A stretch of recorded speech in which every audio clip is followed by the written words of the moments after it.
Alright, so I've played a game recently called Yuppie Psycho, and what a horrible mess of a game it is. Full of frustrating mechanics, collective on crap, jump scares and flashing nonsense in your face.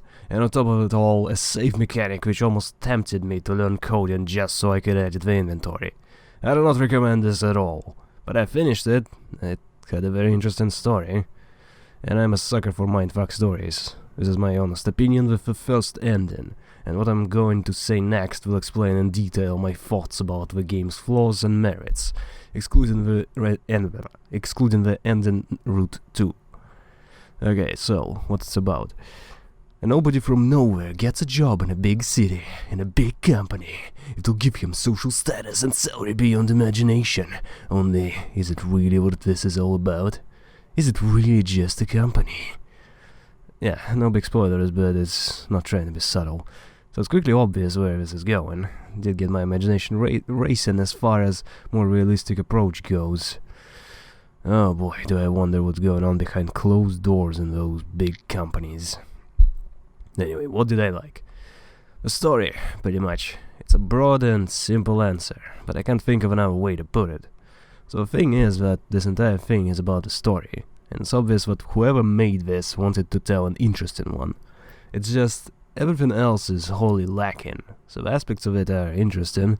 There are bizarre boss fights, escape sequences, and interesting developments. Characters are strangely human, in this insane world where everyone named is somewhat normal. They seem to have their ways of coping with everything, explaining why the strange things happen and what those are. I'd especially like to praise Kate, and not the character herself. She was as bland as flour. No, it's her explanation as to the insanity going on.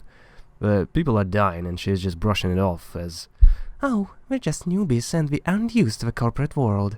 A total wide-eyed optimism denying any semblance of common sense. It's so far removed from reality that it somehow does a 180 and goes back into believable, which is definitely worthy of praise. This is maybe not written that well, especially concerning the main character, but the ideas, the thoughts behind everything, they are the reason I pushed through it all.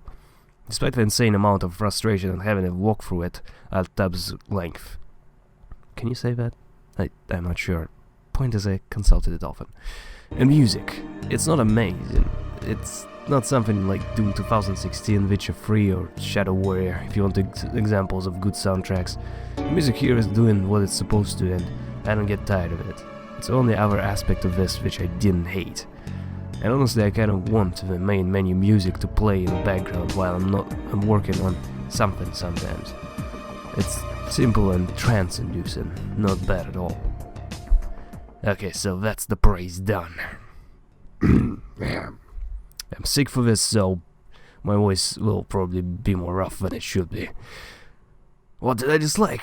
Rightio, first of all, graphics. I don't give a crap about graphics more often than not, but see, I picked this game because it's got pixel aesthetic and it tags. And it had a stable 20 FPS for me. Looking like an absolute ass.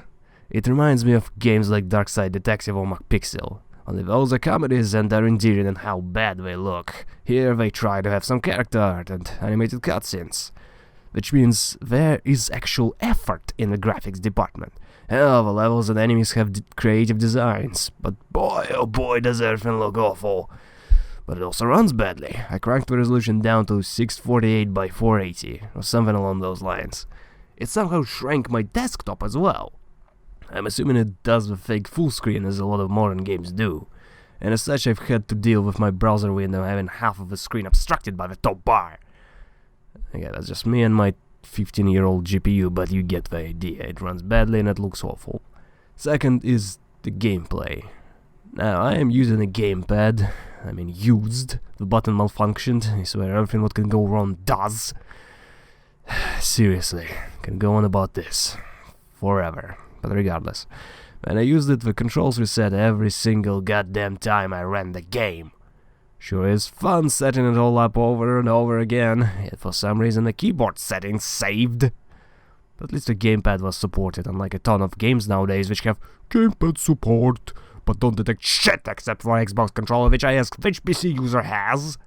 I went to the store page here and checked the listing for gamepads. pages upon pages of X input devices, and not a single Xbox or PlayStation gamepad.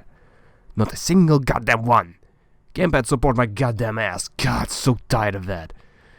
Anyway, gameplay itself though, I frequently clicked interact when what was supposed to be pressed as action, which are pretty much the same exact thing.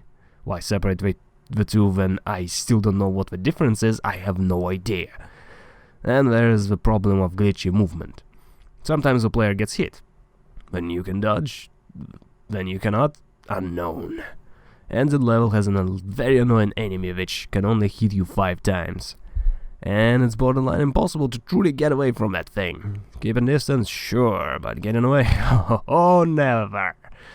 So it's always easy to fail whenever a player is supposed to be precise with anything. Which isn't too often, but it counts. It really, really counts. Now, another issue, which is also gameplay, but from another angle, the actual game itself, it's for all intents and purposes a point-and-click, or an RPG Maker game. I'm not sure if those have an official name for a genre. You walk around, pick up stuff, and solve minor puzzles. Only often you're left to your own devices. Everything's dark, every single item is limited, including the game saves, and then you have bullshit enemies and death because it was designed to scare, but instead does annoy. Oh, does it annoy so well? I was often just walking around randomly and, oh, oops, a trap, didn't notice because 20 FPS, and now I am about 30 FPS, 30% health lower. Cool, have to spend a consumable and a pencil. Rinse and repeat many times. It's all extremely obfuscated, confusing, and clues are either 100% obvious or entirely missing. With nothing in between, walkthrough is borderline mandatory. At least if you don't cheat. If you do, still. Thankfully cheat engine came through, and the game is easy to do a pointer scan with. Just look for a value, change it by eating a candy bar for example, and repeat until it's just one number. The game also doesn't seem to crash no matter how much I change the values, so it seems pretty stable. Cheat away, people. Because the designers of this game sure as hell hate you. Now, directly related to that is a sequence of events leading to the ending. Obfuscation, again.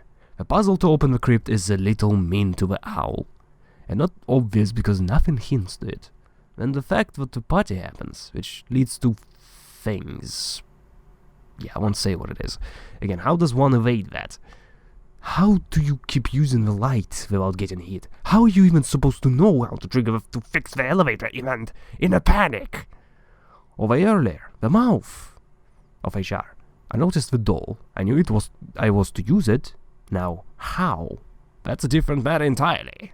The sequence there was impossible to do without a walkthrough. The list goes on, the entire game is like that. Figure something out, even if it doesn't make any sense, and then hope for the best. Oh, it turns out some random thing was supposed to be done in a specific order too bad. Now you miss something, gotta redo. I hate that stuff. If I had other games to play which piqued my interest, if I wasn't looking for more things to write about, if I wasn't a curious, morbid weirdo, this would be one of the crappiest games I've touched and possibly stopped playing 10 or 20 minutes in. But I just get suckered in. So I hope you would know better. It's interesting, it's bad. Those two aren't mutually exclusive.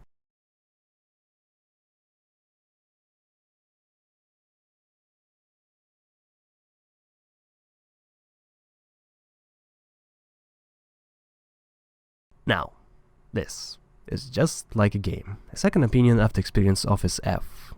I won't add more. If you know, you know. Office F, I repeat.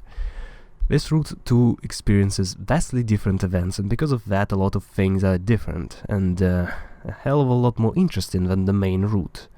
I want to smack the developers across the back of their heads for putting this as a more hidden, obscure ending, because it's a billion bajillion times better than the first one. Don't get me wrong, it's not awful, it's like writing, and they lived happily ever after. It's lazy, it's just not enough. Here though, the one you get, in this one, you get, for one, more subtle storytelling. For two, you get better mystery and the solution to it. 3 is the actual resolution and the player's agency.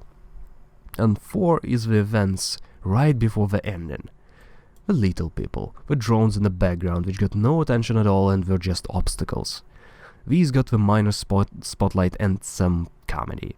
I used to think that endings didn't matter that much, it's good to get a nice well-done ending, but for the most part it's about the journey. Not now, probably not anymore. Well, just like this entire rant, if you got here, well, there's an actual opinion. I loved it. I fucking hated most of this, but the second ending redeemed this entire freaking game and made it worth it for me. I cannot explain in a better way how I feel about this mess. It's like having a friend who just keeps messing up and he frustrates you and he's an idiot, but goddamn, you just can't help but stick with him. Maybe it's more like having a kid when I think about it. Such a pain in the ass and so much trouble all the time, but in the end, people regret having kids. I don't regret playing this after experiencing all the endings. Especially becoming the CEO, that one for sure is my favorite. Dark, foreboding, and at the end of the day, meaningless. Just like this entire